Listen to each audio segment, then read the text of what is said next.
Ајде да ве носиме во прилеп. Ве однесовме во Штип пред отприлика 40 на минути, а сега нашата колешка Каролина Дурло ќе не даде многу повеќе детали за ликовната колонија Марко Цепенков Дрен 2026. Каролина, дали се слушаме? Повели во програма си, Каролина. Добро утро и убав ден. Добро утро од Прилеп, добро утро од дворот на Тутунскиот комбинат, каде што овие жешки пеколни денови еве се одвива годинашната ликовна колонија Марко Цепенков Дрен, каде што уметници од цела Македонија, но и од странство творат и создаваат скулптури кои што потоа ќе го красат јавниот простор.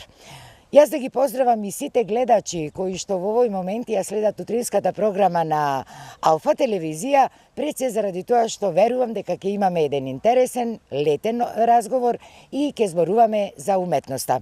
Добро утро и благодариме што ја прифативте поканата за да бидете дел од утринската програма на Алфа. И благодариме на поканата, ние особена чест и задоволство да бидиме гости на утринската програма на ТВ Алфа. Ние овде гледаме дека вие интензивно работите, почнувате секој утро уште од 6 часот, колонијата годинава започна од 18 август, ќе трае до 25. Што е годинава 26 август? Што е годинава фокусот? Па како што можете да видите, ликовната колонија веќе е во полн ек, колегиве, како и што кажавте, почнуваме рано са бајле, завршуваме во касните вечери. Оваа година е 18-та година, значи стануваме на еден начин полнолетни и за 18-та година фокусот го ставивме на монументалната скулптура. Значи работат 7 колеги, како што напоменавте, во материјали метал и во прилепски мермер. Значи имаме еминентни колеги, имаме тројца локални автори, другите се нели од надвор, и ставен е фокусот на монументална скулптура која треба да биде презентирана и поставена во јавниот простор. 18 години е, како што рече и ти, полнолетство и тоа не е мал период. Во изминативе години создадени се многу дела кои што го красат просторот низ градот, значи остануваат овие дела, меѓутоа мора да напоменеме и тоа дека ова е 4-та локација каде што се одржува колонијата. Каде беа претходните и зошто ги менувате локациите? Па првите почетоци чинам дека почна 2008 година и затоа и колонијата го носи името Дрен на манастирот Свети Илија, мислам дека се викаше во Дрен Смолани, каде што има стварно идеални услови. Меѓутоа, за жал, патот не е проводен, а сепак таму има колеги од различни возрасти, чисто од сигурносни причини, решивме по извесно време да ја смениме локацијата. После тоа бевме на летна сцена во Центарот за култура Марко Цепенков Прилеп, меѓутоа како што растеше колонијата, така беа потребите и поголеми. Оваа година сакам исто голема благодарност да изразам до раководството на Тутунскиот комбинат, кој откако ми ја кажав идејата за ликовната колонија, дека оваа година фокусот го ставаме на скулптура, ни излегоа во пресред и работиме мислам во еден оптимално прекрасен амбиент, така да може би во иднина би станало место традиционално задржување на ликовната колонија Дрен. Зошто велите дека е овде оптимално и толку прекрасно? Што има? Што нуди овој простор? Па едноставно самиот простор, сама архитектура, самото место си има собствен дух, собствена енергија, како што можеме да видиме низ парковите има поставени скулптури, слики, мозаици, а впрочем и Тутунскиот комбинат на старата колонија беше редовен спонзор. Така да ја продолжуваме традицијава и то дава една додадена вредност во целава приказна.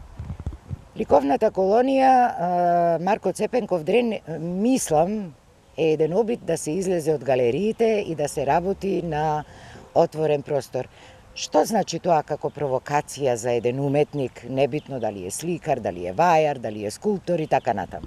Па знаете како, може би малку филозофски, меѓутоа пошто јас како ликовен уметник, скулптор, сметам дека едно дело треба да биде видено, односно треба да биде видено во пошироката јавност и публиката. Не е идејава делата ние да ги направиме и да ги чуваме по ателина или дома.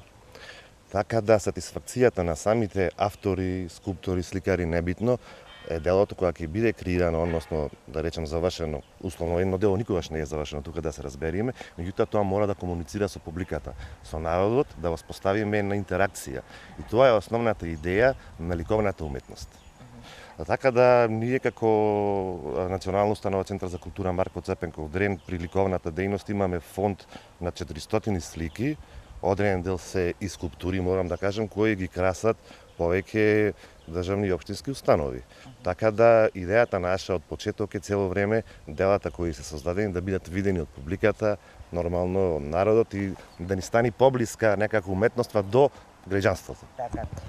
Дали уште додека не се завршени делата, се знае просторот каде еве конкретно годинава ќе бидат поставени или откако ќе ја добијаат својата завршна форма, дури тогаш надлежните одлучуваат каде ќе ги постават? Исто така, морам да кажам и да упатаме на голема благодарност до општина Прилеп и градоначалникот Дејан Продановски оваа година не поддржуваат как материјално, финансиски, буквално во секој поглед. Нормално 18 години Министерството за култура и туризам ни дава поддршка во континуитет.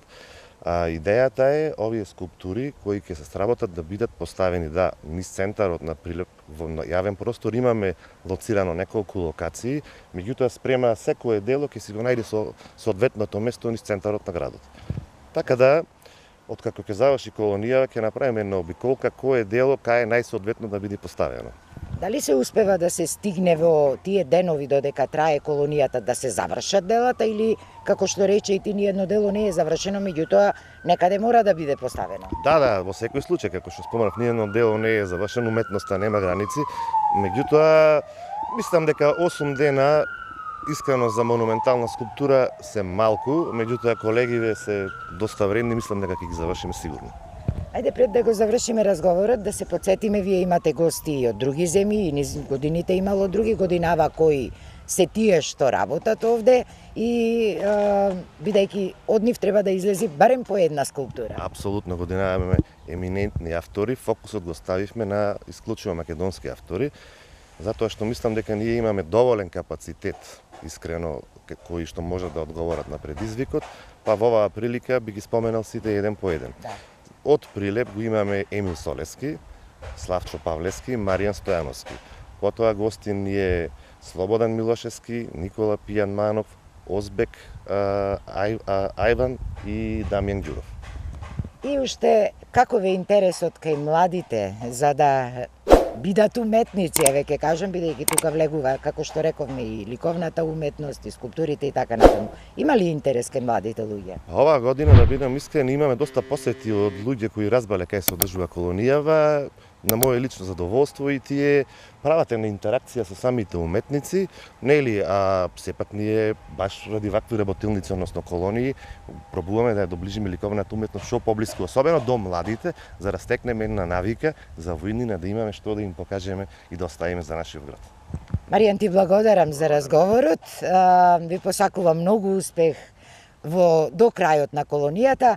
И студио ние овде би се одјавиле, доколку има некое прашање повелете, ако не, можеби ќе имаме уште еден линк, откако ќе заврши оваа ликовна колонија, годинашнава, Марко Цепенков Дрен, на 26. август и да ја видиме нивната завршница. Доколку има некое прашање повелете.